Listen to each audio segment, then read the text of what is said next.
I'm Vin. I'm Sori. If you would like to get your song reviewed, dear listener, there's the filthy capitalist option. As Sori says, $125 gets you straight to the head of the line. You don't have to be a part of the alliance. You don't have to be part of the group. Wait a minute. And the biggest thing is you don't have to wait. You hop, skip, and jump right in front of everybody. $125 gets you there. You do that 3 times, and you get mashed down to the $75 rate for perpetuity. Yes! Also, there is a band review option. So if you've got a band and you're trying to get your band some exposure, hit me up at villageXchange@gmail.com, and I'll show you the details about how to pull that off. You can also jump on Patreon, and there is a option on the tiers to be able to get your band reviewed. Obviously, we can't lie to you, so we can't guarantee a positive review. Get what you get. It's just rubbish. Rubbish. Rubbish. That's British for garbage. My favorite is the community option. $1 at the gate gets you in at Patreon. You get to join an alliance. The alliance joins their points together, and that helps determine what songs that we do. The alliances hang out on Discord. Message me on Patreon to get the link. And they do all kinds of other cool things. They do Minecraft, Dungeons and Dragons. Yeah. It's really a community within the community. Anybody can go in the village, facebook.com/Vin and Sori. There's 160,000+ people on the channel. What's cool about the Discord is that it offers a real opportunity for community connection, friendship, that type of thing. And it's on Discord, so if you're not a Facebook person, it's for you. You start off at $1. Right. Plus you get exclusives. Sori and I are working on a song. So the first 15 seconds of that was on Patreon. Also, at $15 tier and above, when we actually debut the video, they're going to be there live with us. There you are, dear listener. Buy merch. Buy merch indeed. The child shall lead them. Lead them. My girl left me. So it is no longer the Vin and Sori show. It is now the Vin show. No. Oh. I have arrived. Oh, look, she has arrived. She's returned. I thought it was over. No. I'll give it another go. All right. There's Amy. Shout out to Amy. Take it. She should have been there at the thingamajig. Okay. The name of this song is The Ocean by Bathyalpelagic. I think is the name of the band. Did you decide what you're doing? Here's the... Go ahead, dude. This is from the Epic Underground. Yes, this was the EU's winner of the Cross Alliance Music in the Arts Tournament. The Oceans... Say that again. Bathyalpelagic. Bathyalpelagic. I'm going to go with Bathyalpelagic. Is inspired by the 1979 science fiction movie Stalker. This movie involves a mystical room which supposedly fulfills the greatest desires of anyone who enters it. However, you cannot choose which desire the room fulfills. Instead, the room will fulfill the wish your subconscious wants most. That's so creepy and interesting. Note that this... it was 1979. Note that this album, Pelagial, is a concept album that covers a journey from the surface down to the murky depths of the deep blue sea, doubling as a metaphorical journey into the depths of the human psyche. Yikes. The name refers to the pelagic zone, which is also the ocean which is all of the ocean other than the coast and the sea floor. This is divided further into subzones, including the can you say that, please? Bathyalpelagic or Midnight Zone, for which this song is named. This subzone is from 1,000 to 4,000 meters in depth and is at the point where there is no light left whatsoever. P.S. The band broke this song into 3 parts, so it's technically 3 songs. We strongly recommend that you listen to all 3 as a single song. However, if you decide you cannot do all 3, then please listen to the first of the 3 for the reaction. The Ocean is the band. The Ocean is the band. Now, Archero has been an OG team leader who's done a lot of stuff. Yeah. So we're going to listen to the entire thing. This, dear listener, does not obligate us to do the same for you. We love you, but you're not Archero. Right. And plus, honestly, our Alliance folks have been with us since day one. Right. So, right. It's Seriously. One song. It's 12 minutes. Sit back, relax it. Please don't spoil the beauty of the moment by sending us a nasty email or something like that. Okay?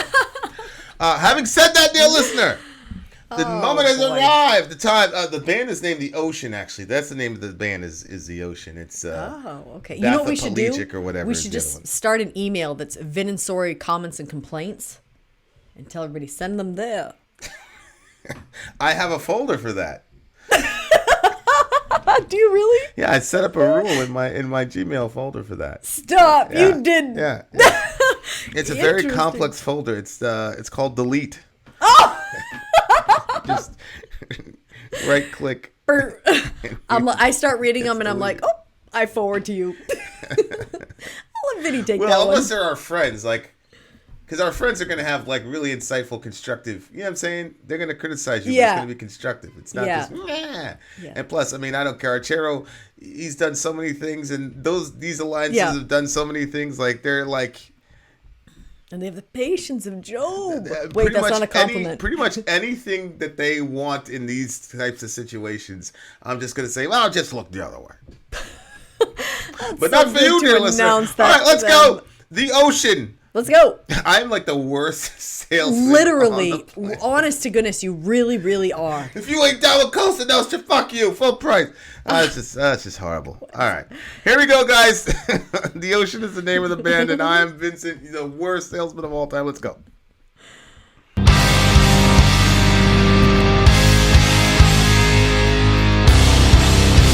Right out the gate.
that's my shit. Yeah.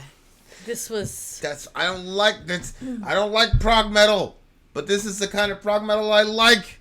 This is the kind of prog metal I love, to be honest with you. Oh. Well, okay. I love heavy shit, man. Yeah. I love heavy shit, and that last part. Yeah, it was a different sort of heavy. Yeah, I'm actually gonna annoy you because you always get annoyed when I do this, but I had to do this yesterday as well because I'm sorry. No, honey, I used to. This part right here, y'all.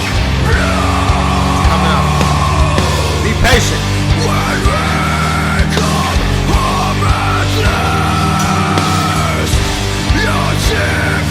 It's coming.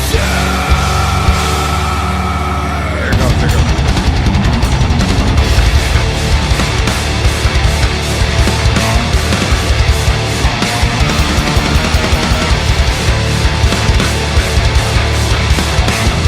I gotta hear it again. I'm sorry. I gotta hear it again. Coming.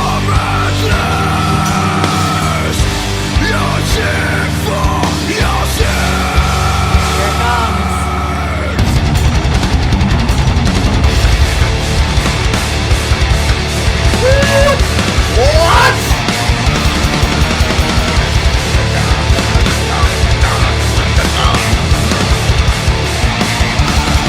Forget it.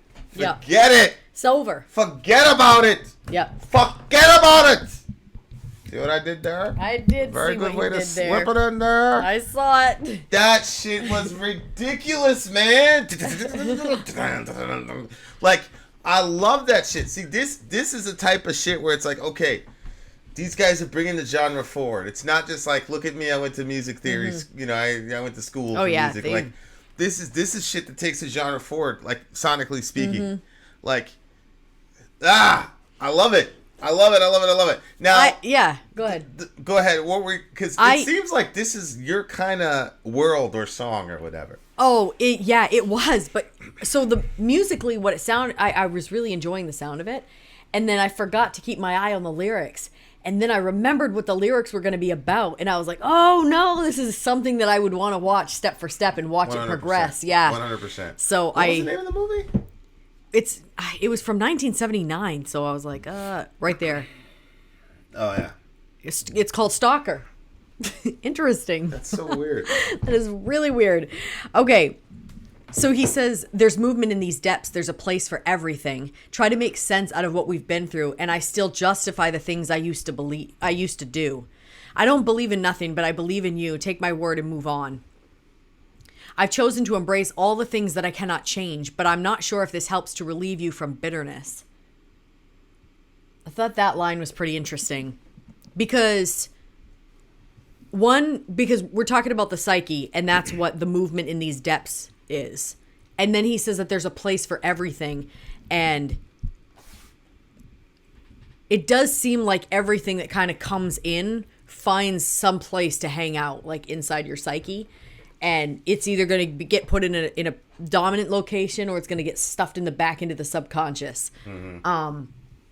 Which they touched on in the movie, which was like a pretty crazy idea. You go in there thinking that your desires are going to get fulfilled, but then it's actually the desires of your subconscious, which you maybe intentionally don't make yourself aware of.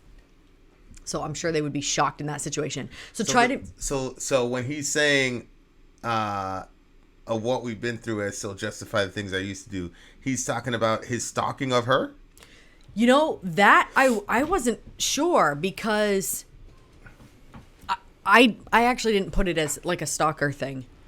I was just looking at it as, you know, like when people do things right or wrong, like, and they just justify it. And then he goes to some place where he can have all of his wishes, but he can't choose which wish to fulfill. Okay, I guess I must have missed the beginning of that. I knew about the place that they went to, but I didn't know there was a stalker.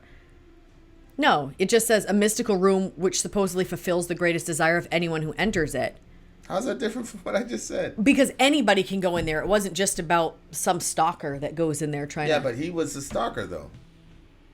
I'm assuming that don't know. I'm assuming that his wish fulfillment would be that girl. You're probably right.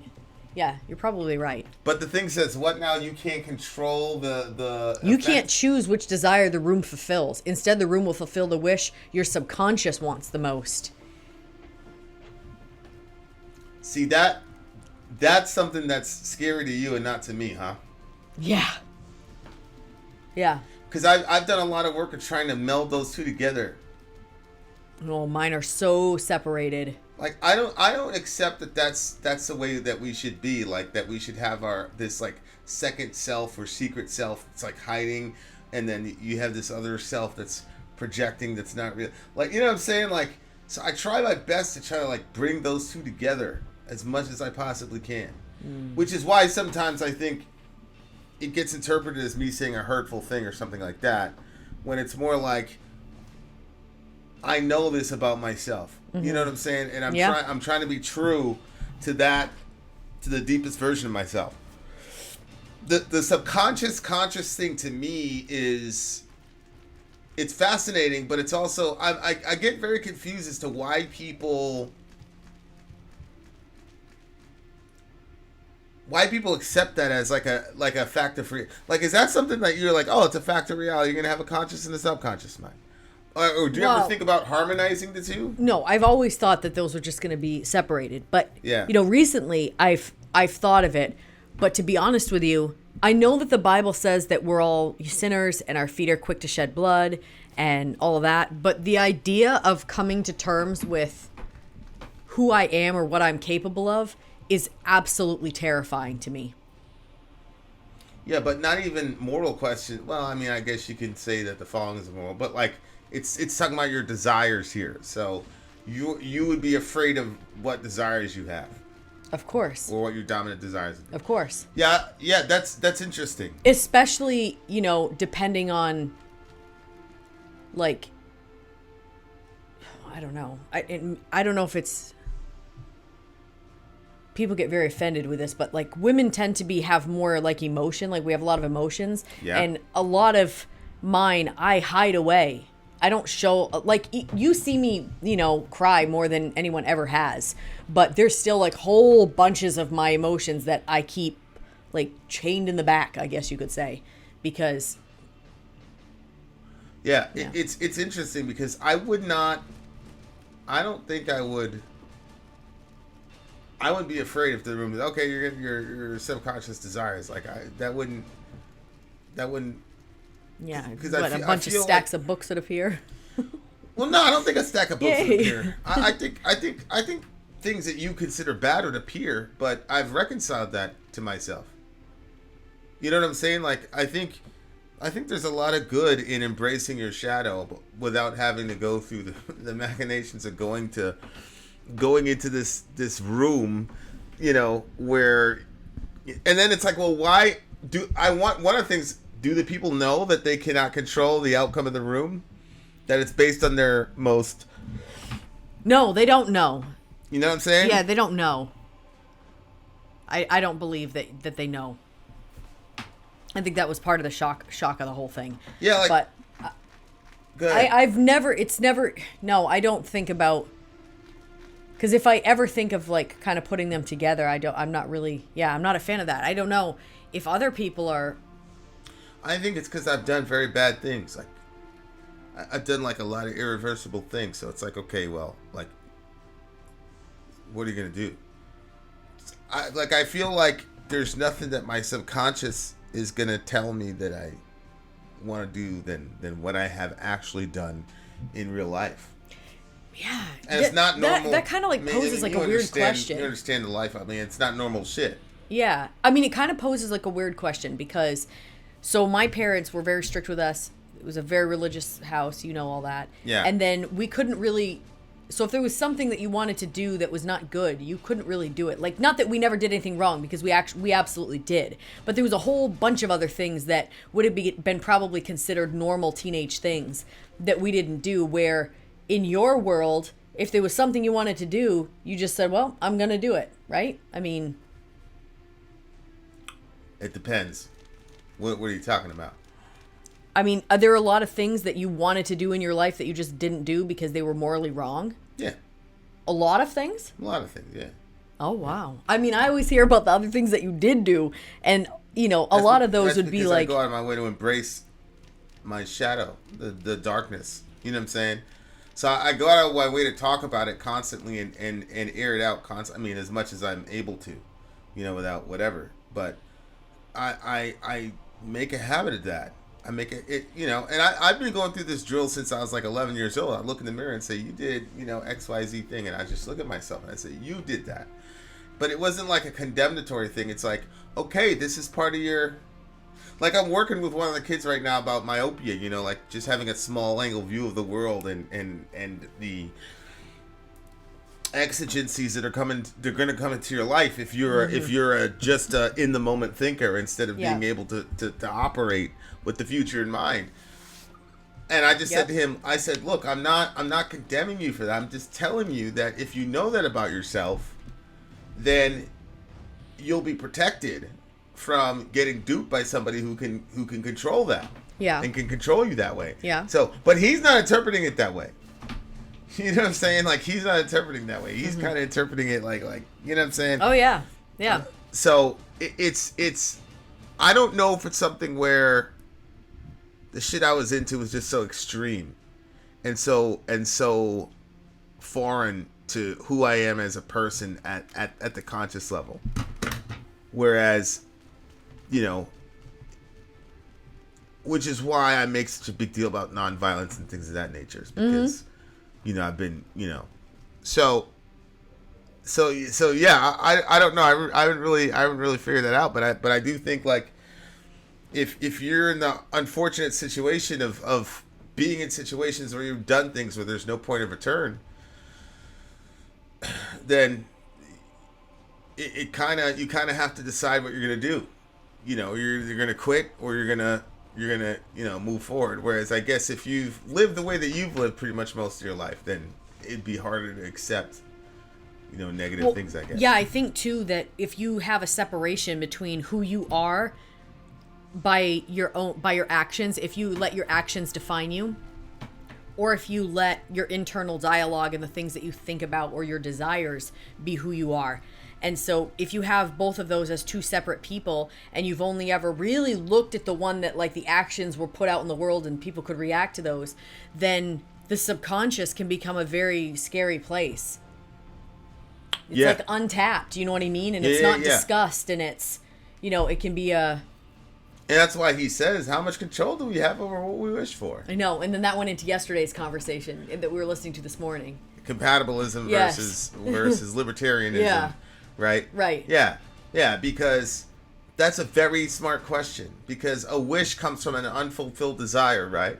But from whence came that desire? As I said yesterday, I'm a righteous... I was born righteous, so God made me non-amenable to mayonnaise, the abomination that is mayonnaise. Like, I cannot try to like mayonnaise, and I did not try to dislike mayonnaise. I'm just a godly person, and so I had no choice but to dislike mayonnaise. So and I did not choose to like pizza, and that has massive implications theologically for the LGBT conversation, for example. Oh, it does, yeah. Where John Piper excuses Jonathan Edwards and his slave-owning ass by saying that he had a blind spot in his theology and a blank spot in his sanctification. It's like, oh, I don't have a problem with that. I will take your nasty ass Puritan slaveholder for all my LGBT friends. I'm good. Right. Because there's no way you can now when you put it like that, it's like, well, okay. There's no way you can condemn my LGBT folks who are striving to follow Jesus best they can. I'll just say they have a blank spot too, Piper. Yeah, so, exactly. So we'll go you there. Could use that. But that's a crazy thing. Like, I taught a Bible study one day, and I said, like, I believe the vast majority of people who are gay were born gay and knew they were gay for a very early age. I believe that. Yeah. Now, how that came to be is a separate discussion. But you wouldn't believe, like, people are like, whoa, we can't say gay people are born that way. Because they're already setting up, we've got to condemn these motherfuckers, so we can't say they were born that way, which of course makes no sense from a biblical standpoint, but we'll go with it. But we don't, you know, you're an unbelievably beautiful woman. Any straight dude, like, you know, I'm not even gonna get into it, but like, you don't have a choice. I remember one time I was in a Bible study, and you came out of the shower, but I mean, you were fully clothed and everything. I was like, but you said it so weird. Yeah, we weren't together at the time, but we came out of the shower, and your hair was fully dressed. My hair was your just hair wet. looks so amazing when it's wet, though, especially when you come out of the shower. It's like you look like a fucking star. It's unbelievable. And I saw homeboy was looking at you, and I was like, I was quoting Muhammad to him. I was like, lower your eyes, bitch. I didn't say that to him because I know this guy beats the hell out of himself for his lust issues. So I had forgotten that little interaction. Like, he can't control that. He didn't look at you and say, "Oh, I'm going to be attracted to Sori today." He didn't say that. He had no choice. He had no choice. He had no choice. You see what I'm saying? Like, his mind went there. I mean, I felt bad for the homie, like, because I had forgotten what I saw in that little interaction. So he texted me. He's like, "Hey, man, you got to pray for me, blah, blah, blah. You know, I got lust issues." And I said, "Yeah, I mean, you know, look, man, when girls at work are trying to get at you, because I'm projecting my situation, his situation, those girls try to get at you, just remember X, Y, Z." He's like, "Nah, man, it's not them." And then I kind of did like a ... thing, because it's kind of awkward, you know? Yeah. Like, all the dudes at 90% of dudes at some point would come to me either to ask for your hand or to tell me, how do we strategize? Because I've got these issues with, you know, dudes are dreaming about you and shit. Like, they don't control that. They don't control that. Well, I think that it's not like, oh, you cannot control that. I think that what you do with your mind throughout the day sets the groundwork for what you can and can't control as far as desires go, or thoughts that just kind of come up. I think that's crazy. I don't think so, because you know, we've known people that, because they obsessed about pornography, then they see, you know, a piston moving in a car, and then that's all they're thinking about. You've set the groundwork for that. Okay, I'll give you that. But that's not the same thing as a massively beautiful woman just coming out of the shower. It's not the same thing. Because 9.5 guys out of 10, gay or straight, are gonna say you look incredibly beautiful and seductive in that fall. God, and you babe. you know, with you were so naive, you didn't understand, so you just came out with your, you know, looking all crazy and sexy and shit, and you know, you didn't do anything wrong, but like, those boys, I felt uncomfortable. They didn't have any control of that, bro. I felt uncomfortable when I came out. They had no control of that whatsoever. So you can't really control what you wish for. And then the question becomes, well, then why do I wish for what I wish for then, if I don't have any control over it? Who's conspiring against me here? Like, no, that's a serious question. Like, that shit's crazy. Yeah. Oh, yeah. Shout out to Lacaus. I appreciate it. Shout out to him for the super chat, or her. All right, let's go to song 2. Did you see Amy Lee? Huh? What Amy said? I did. When the day arrives, I'll be petrified. Pressure is increasing with every meter we sink. Because they went 200 meters down, right? Yeah.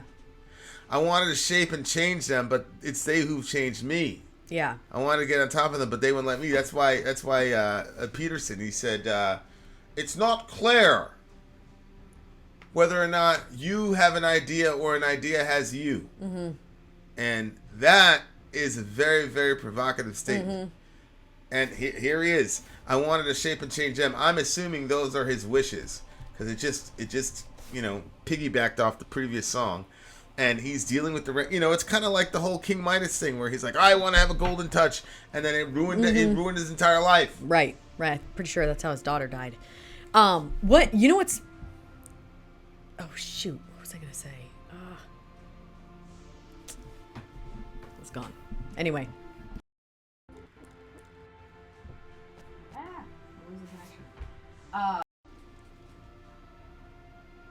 I wanted to shape and change them, but they've changed me.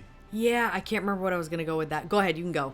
Yeah, I'm just saying, like, that is true. Like, your desires, your wishes, you know, they end up having a lot more dominance over you than you over them. And so that's why it was such a provocative question for Peterson to say, do you have ideas or do the ideas have you? Like some people are gripped with an idea. Yep. And I think Jung called that like the anima. Where you just get gripped with this thing and like you get possessed. You called it being possessed by the anima. And I think that you're a lot less likely to get possessed by the anima if you know yourself at a deep level. But the only way you can do that is if you come to that exercise as a problem-solving exercise instead of a moral measurement exercise. Because if you come to your internal compulsions with a moral measurement, forget it. See, and that's what happens to me every time. Carry on. Well, that's why, every time we talk or I talk with the kids, it's like, I'm looking for a solution. I know. I'm not even necessarily looking for anybody to fall on the sword. I'm looking for a solution. Yeah.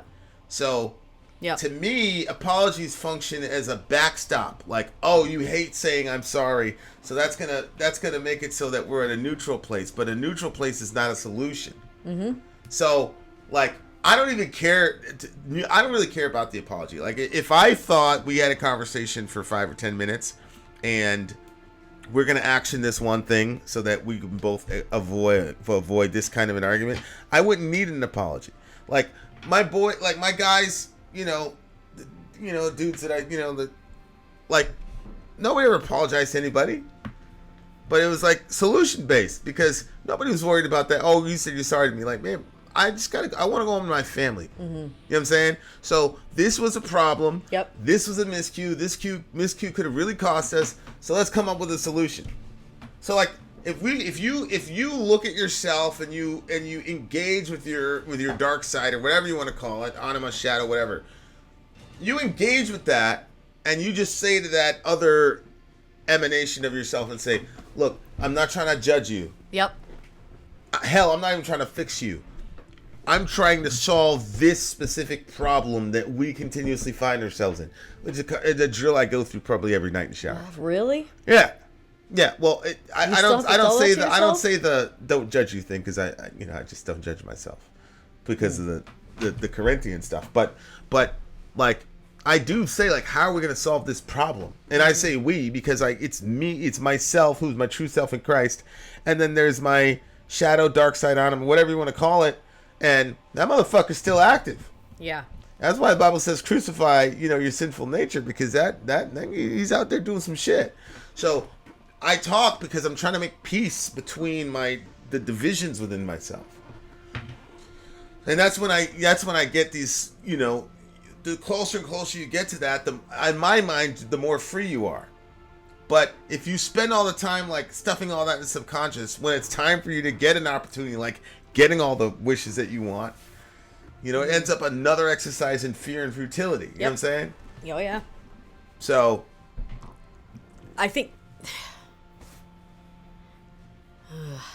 yeah, I hear what you're saying. It's a...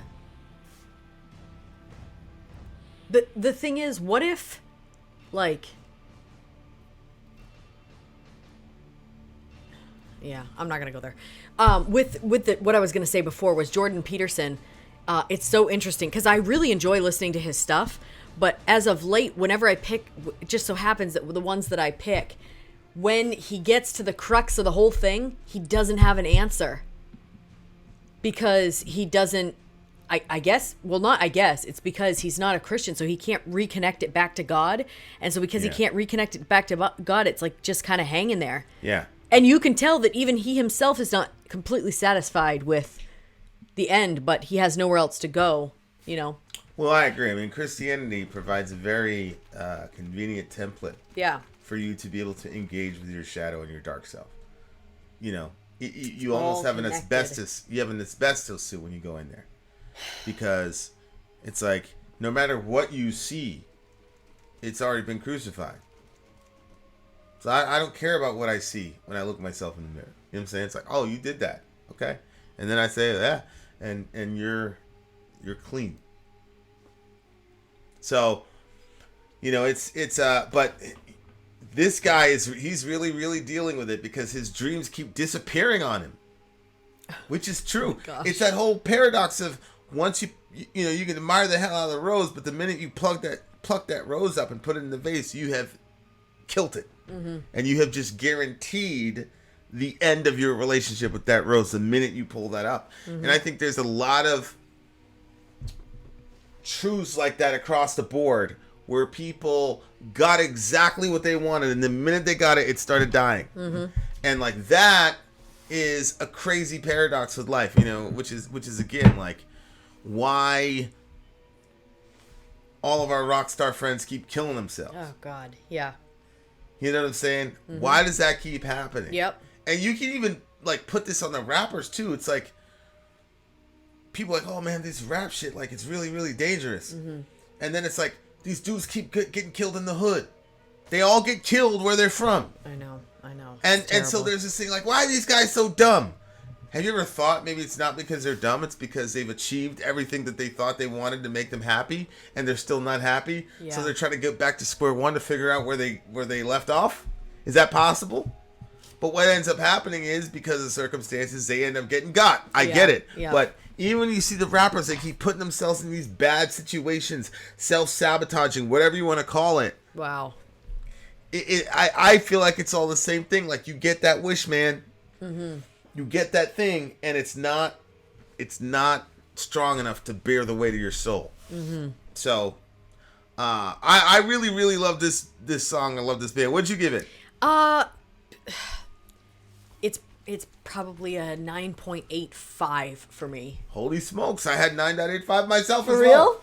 I did. Why? Well, just the way that it went musically, I enjoyed it. It was very smooth. Also, the topic I think is really good and meaningful, and actually something that I'm going to probably read through later on and think more on. Yeah. I also would be interested in seeing that film, even though it's so old. Stalker. Yeah.